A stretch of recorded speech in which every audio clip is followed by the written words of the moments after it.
Hello and welcome to Imprepedia. My name is Rosa. I'm an interpreter, and in this video, I'm going to share with you how to become an interpreter in 10 steps. We start, I would like to point out a few things. Although I named this video How to Become an Interpreter for algorithmic purposes, in reality, it is more a broad map of how majority of practicing interpreters I know, including myself, have become interpreters.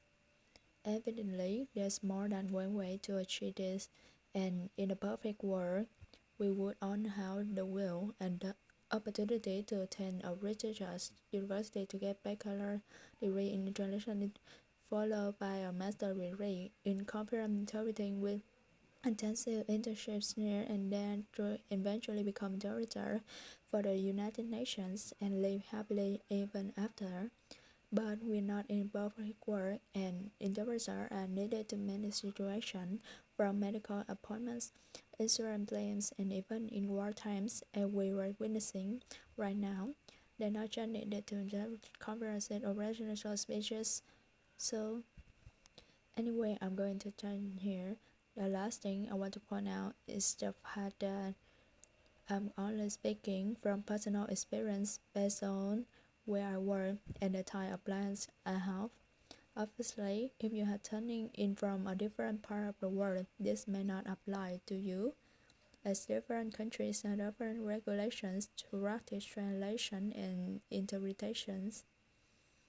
With that being said, let's get started.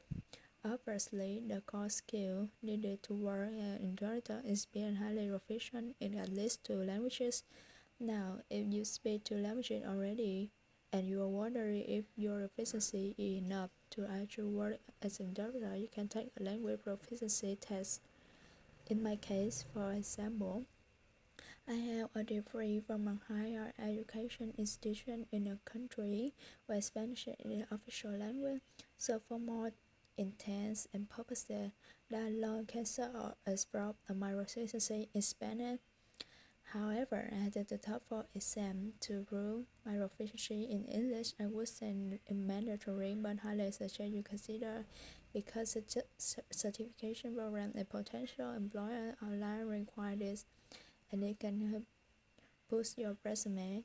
But let's say at your cousin wedding doesn't make you a professional dancer. Being bilingual alone doesn't make us interpreters. I learned that the hard way when I just started and had taken my first interpreting test. In spite of knowing pretty much all the vocabulary, I didn't pass the actual interpreting exercises, so take some classes. And I say that in plural because there's not one single that will take you absolutely everything that you need to know to work as an interpreter. You can start with a take combination of short courses and workshops or webinar to learn about ethics and protocol, how interpreters are expected to work in the field where you want to work and vocabulary related to that field. So it's important to start writing a new resume as soon as possible, even if you have little or no experience working as an interpreter.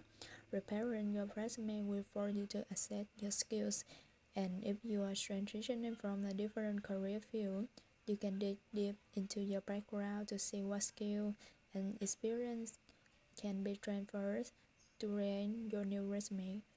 Once your new resume is done, it will be easy to create LinkedIn profile.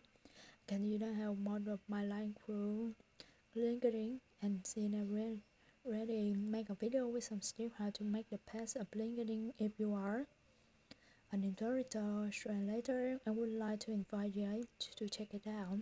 Another very important step to take time to learn about the language services industry. I suggest you do some research to learn about professional association for interpreter, credentials for articulation in the field that you are interested in working. Language services provider because there are companies that are subcontract interpreters, and also learn about fellow interpreters. Many interpreters have podcasts YouTube channels, websites, social media pages, or groups where you can learn a lot about industry. Steps I suggest is joining a professional association because it offers a lot of advantages to all interpreters. Between interpreters is so that you are committed and engaged in this new career. It gives you unique opportunities to connect with other professionals in the industry, plus more associations offer regular educational opportunities at no cost or less at a reduced cost for their members, which is another perk of joining one. Once you know who's and who, what it's time to start networking. But by unique career and social media so college recruiters can try notice you, reach out to others and ask for advice, ask questions, and participate in events both online and in person to start building your own network. If you're just starting out, I feel that means you have little experience. One way to overcome that is through volunteering. No matter the industry you are in, to make work well, feel good, and look good on your resume.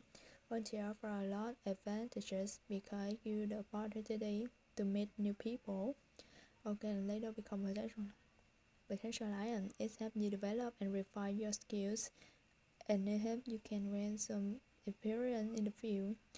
At this point, you should be ready to start applying for jobs. One thing you should know is that in this industry, many opportunities are not actual jobs or traditional employment. In my experience, I would say the majority of listings are for contract work, where you consider supply of services to another company. But either way, the black version is somewhat similar. You can find out about open position on mainstream job research website. But I suggest you visit the language services provider website directly. The company help is a link where you can upload your resume and create a profile, even if not active listing of open position because it might be surprised by an offer when you click as expected. I hope this has bring some clarity as you are part of a new career field, and please remember that passion and perseverance are key in this process. It took me weeks and weeks of research, emails, filling out forms over and over, tweaking my resume before I landed my first opportunity. If you are interested in this type, I would like to invite you to visit my new website where I have started a new blog and I've been posting articles very frequently. I actually posted an article about blog day before I posted the video here. So if you want to stay in the know, make sure to check it out and subscribe to the email list to get notices when new article are uploaded. And that was for today. Thank you very much for watching. Adios.